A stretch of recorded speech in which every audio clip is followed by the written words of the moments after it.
My dear friends, नमस्कार। आज के इस कड़ी में हम लोग देखने वाले हैं जीएस पेपर फर्स्ट को, यानी जनरल स्टडीज़ फर्स्ट के पेपर को देखेंगे। यानी 69 पीपीएससी में पूछे गए समान अध्ययन के प्रथम पत्र को देखने वाले हैं कि समान अध्ययन में किस तरह के प्रश्न पूछे गए हैं।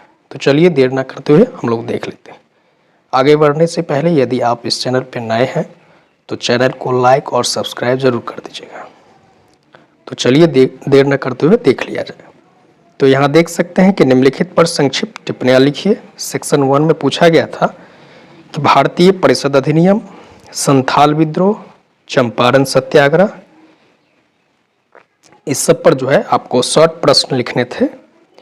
मौर्य कला यानी मौर्य काल की कला और वास्तुकला, प्राचीन काल में पूर्वी भारत के गुफा चित्र, प्राचीन काल से बिहार शिक्षा और अध्यात्म का केंद्र रहा है, इसकी विस्तृत व्याख्या कीजिए। ये पूछा गया था। आगे देख लेते हैं।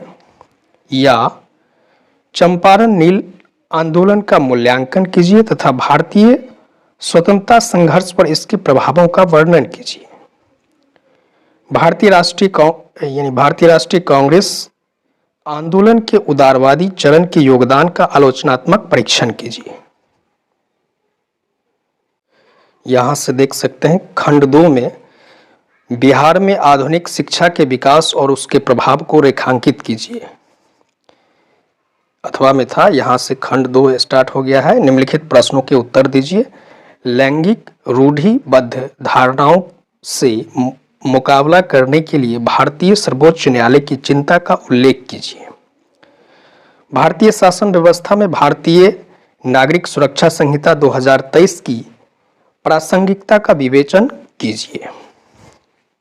भारतीय शासन व्यवस्था में भारतीय नागरिक संहिता 2023 की प्रासंगिकता का विवेचन कीजिए। वहीं विधायी संस्थाओं की निर्णय निर्माण प्रक्रिया में कृत्रिम बौद्धिक क्षमता की भूमिका का मूल्यांकन कीजिए। वैश्विक वेतन प्रतिवेदन 2023 के मापदंड एवं प्रभावों का विवरण दीजिए। भारतीय निर्यात प्रोत्साहन पहले के संदर्भ में विदेश व्यापार नीति 2023 के मौलिक प्रावधान क्या है।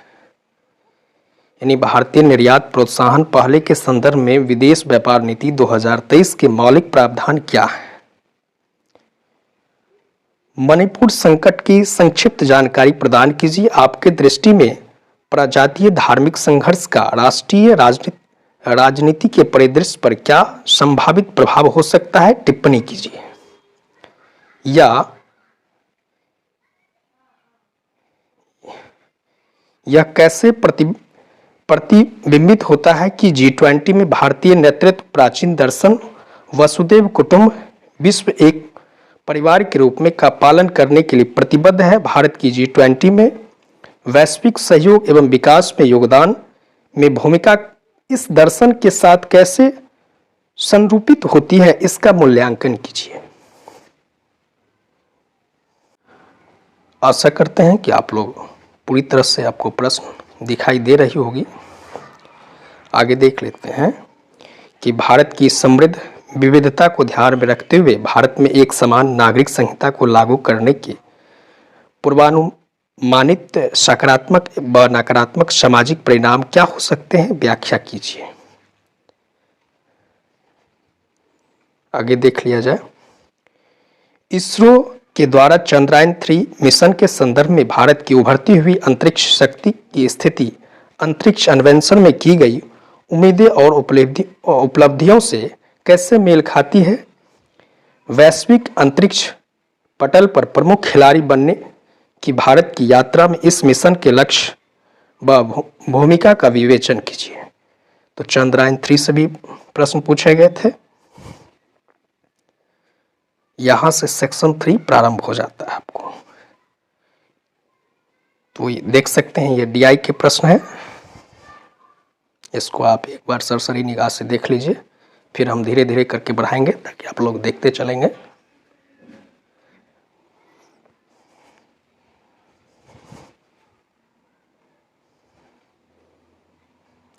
निम्नलिखित सारणी का ध्यानपूर्वक अध्ययन कीजिए एवं इस सारणी के नीचे दिए गए प्रश्न का उत्तर दीजिए। तो आप लोग सारणी देख लीजिए।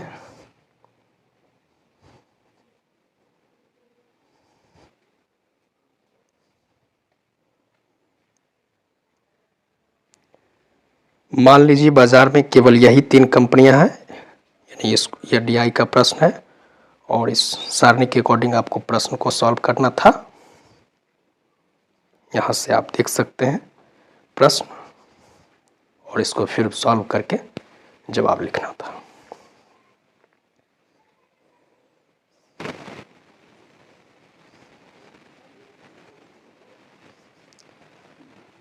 आपको बता दें कि DI जो है GS पेपर फर्स्ट में 72 नंबर का होता है। कुल 300 नंबर की GS पेपर फर्स्ट की परीक्षा होती है।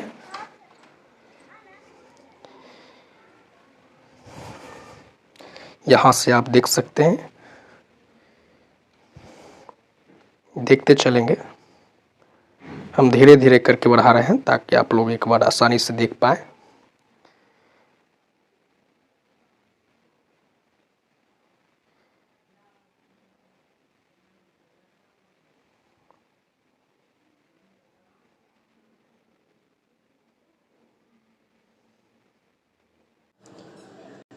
तो ये था आपको GS पेपर फर्स्ट के प्रश्न पत्र। आशा करते हैं कि आप लोग सारे प्रश्न पत्र को देख लिए होंगे। मिलते हैं एक नई वीडियो में, तब तक के लिए धन्यवाद। जय हिंद, जय भारत।